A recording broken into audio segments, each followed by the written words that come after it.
नमस्कार मित्रांनो, अनुप एक शांत स्वभावाचा विचारमग्न माणूस. शहराच्या गडबडीपासून दूर एका छोट्या गावात तो राहत होता. निसर्गाच्या सानिध्यात त्याला शांती मिळत होती. अनुप दिसायला देखणा होता. उंच मजबूत शरीर आणि त्याचे डोळे खूप बोलके होते. त्याच्या डोळ्यात एक प्रकारची गंभीरता होती, पण जेव्हा तो हसायचा तेव्हा त्याचे हसू अगदी निरागस आणि मनमोहक असायचं. आणि मीरा अनुपच्या बायकोची लहान बहीण. ती शहरात राहणारी आधुनिक विचारांची मुलगी. मीरा एकदम उत्साही, बोलकी आणि सगळ्यांना आपलेशी करणारी होती. तिचं सौंदर्य अनुपपेक्षा वेगळं होतं. ती तेजस्वी होती. तिचे मोठे काळे डोळे, तीक्ष्ण नाक आणि गुलाबी होठ तिला खास बनवत होते. मीराचा आवाज मधुर होता आणि ती जेव्हा हसायची तेव्हा घरात आनंदाची लाट यायची. अनुप आणि मीराची पहिली भेट एका विचित्र परिस्थितीत झाली. अनुपच्या बायकोचं म्हणजे मीराच्या मोठ्या बहिणीचं अचानक निधन झालं. अनुप पूर्णपणे खचून गेला होता. दुःख आणि एकाकीपणाने त्याला घेरलं होतं. अशा परिस्थितीत मीरा आपल्या बहिणीच्या घरी आली. तिला आपल्या बहिणीच्या कुटुंबाला आधार द्यायचा होता आणि विशेष करून अनुपला या दुःखातून बाहेर काढायला मदत करायची होती. मीरा जेव्हा पहिल्यांदा अनुपच्या घरी आली तेव्हा वातावरण खूप गंभीर होतं. घरात एकदम शांतता पसरलेली होती. फक्त दुःखाचे आणि हळुवार आवाजात बोलण्याचे आवाज येत होते. अनुप एका कोपऱ्यात बसलेला होता. हरवलेल्या माणसासारखा. मीराने त्याला पाहिलं आणि तिला खूप वाईट वाटलं. तिला त्याला आधार द्यायचा होता.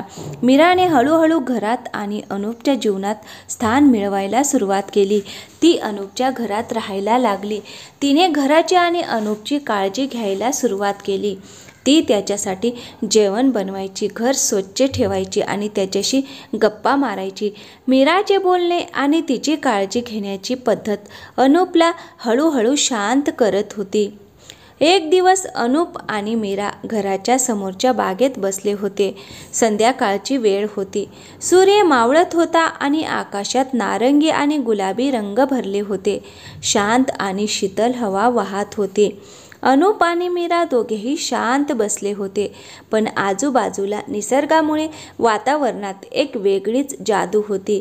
मीराने हळूच अनुपला विचारलं, अनुप, तुम्हाला आता कसं वाटतंय?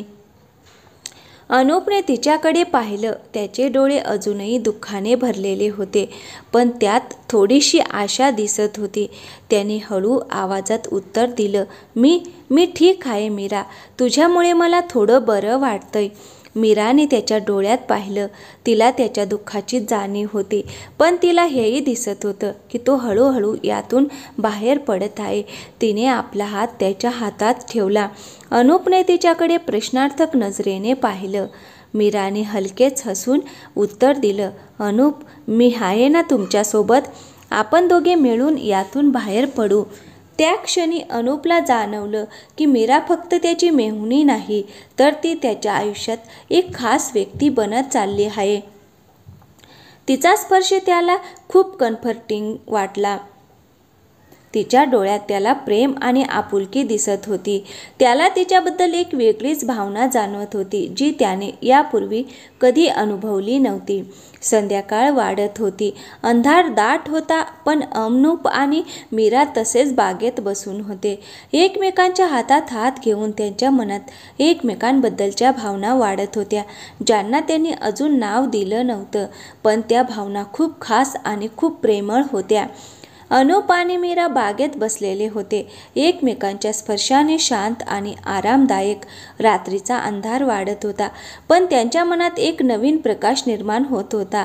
मीराच्या मनात एक विचार फिरत होता, जो तिला अनुपला सांगायचा होता.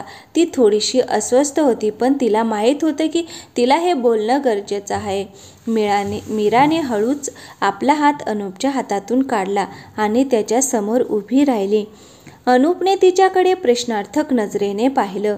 मीरा आज खूप सुंदर दिसत होती.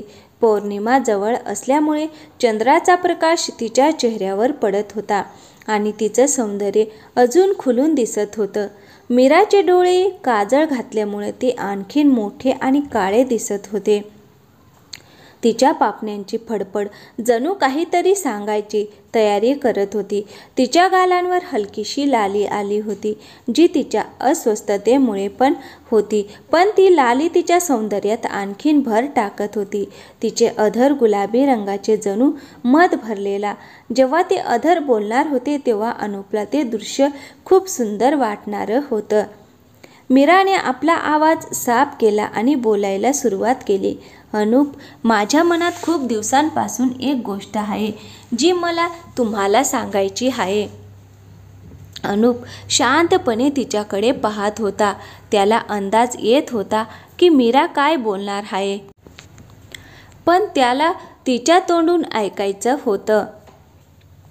मीराने पुढे बोलणं सुरू ठेवलं. अनुप, मला माहिती आहे की हे थोडं विचित्र वाटेल, पण माझी बहीण, तुमची बायको, ती आता नाही आहे आणि मला तुमची काळजी घ्यायची आहे. मला तुम्हाला एकटं सोडायचं नाही आहे. अनुपने काहीच उत्तर दिलं नाही. तो फक्त मीराकडे पाहत होता. तिच्या डोळ्यातले भाव समजून घेण्याचा प्रयत्न करत होता. मीराने अजून पुढे बोलणं चालू ठेवलं आणि तिच्या आवाजात आता जास्त भावपूर्ण स्पर्श होता. अनुप, मला माहिती आहे की मी तुमची बायको नाही आहे. मी फक्त तुमची मेहुणी आहे. पण माझ्या मनात तुमच्यासाठी आणि तुमच्याबद्दल एक वेगळीच भावना आहे आणि मला असे वाटतंय की आपण दोघे एकत्र येऊ शकतो.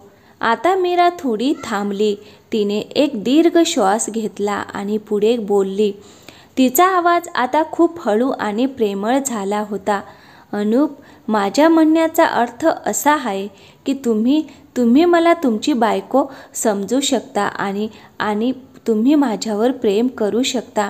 बायको जसं प्रेम करते तसंच, जर तुम्हाला त्यात काही अडचण नसेल तर. मीरा बोलताना थोडी लाजली. तिने आपली नजर खाली झुकवली, पण तिला अनुपच्या उत्तराची खूप उत्सुकता होती. अनुपने मीराकडे पाहिले. त्याच्या मनात खूप विचार आले. त्याला मीरा आवडत होती हे खरं होतं. तिची काळजी, तिचं प्रेम, तिच्या बोलण्याची पद्धत सगळं त्याला खूप आकर्षित करत होतं. आणि मीरा आज तर ती खूपच सुंदर दिसत होती. तिच्या डोळ्यात एक प्रकारचा प्रामाणिकपणा होता जी अनुपला खूप भावली होती. अनुपने हळूच आपला हात पुढे केला आणि मीराचा हात आपल्या हातात घेतला. मीराने आपली नजर वर उचलली आणि अनुपच्या डोळ्यात पाहिलं. अनुपच्या डोळ्यात तिला प्रेम दिसत होतं, आपुलकी दिसत होती आणि हो, थोडीशी लाज पण दिसत होती. अनुपने हळू आवाजात उत्तर दिलं. मीरा, मला काही अडचण नाही आहे. खरं तर मला हे खूप आवडेल. मीराच्या चेहऱ्यावर एकदम आनंद पसरला. तिचे अधर हसले, तिचे डोळे चमकले आणि तिच्या पूर्ण चेहऱ्यावर एक वेगळीच चमक आली. ती खूप खुश झाली होती. तिला विश्वास बसत नव्हता की अनुपने होकार दिला आहे. मीराने आपला दुसरा हात अनुपच्या हातात ठेवला आणि त्याचे दोन्ही हात आपल्या हातात घट्ट पकडले. ती अनुपच्या जवळ आली आणि हळू आवाजात बोलली. खरंच अनुप, तुम्ही खरंच मला तुमची बायको समजून प्रेम कराल का? अनुपने हसून उत्तर दिलं. हो मीरा, मी खरंच तुला माझी बायको समजून प्रेम करेन आणि मला विश्वास आहे की आपण दोघे मिळून खूप आनंदी राहू. त्या क्षणी अनुप आणि मीरा एकमेकांच्या खूप जवळ आले. त्यांच्या चेहऱ्यांमध्ये अंतर कमी झालं, पण त्यात खूप प्रेम होतं, खूप आपुलकी होती आणि खूप विश्वास होता. चंद्राचा प्रकाश त्यांच्यावर पडत होता आणि रात्र जणू काही त्यांच्या प्रेमाची साक्षीदार बनली होती. तर मित्रांनो, कशी वाटली आजची कथा? आवडली असेल तर व्हिडिओला एक लाईक करा आणि हो, चॅनलवर नवीन असाल तर चॅनलला सबस्क्राईब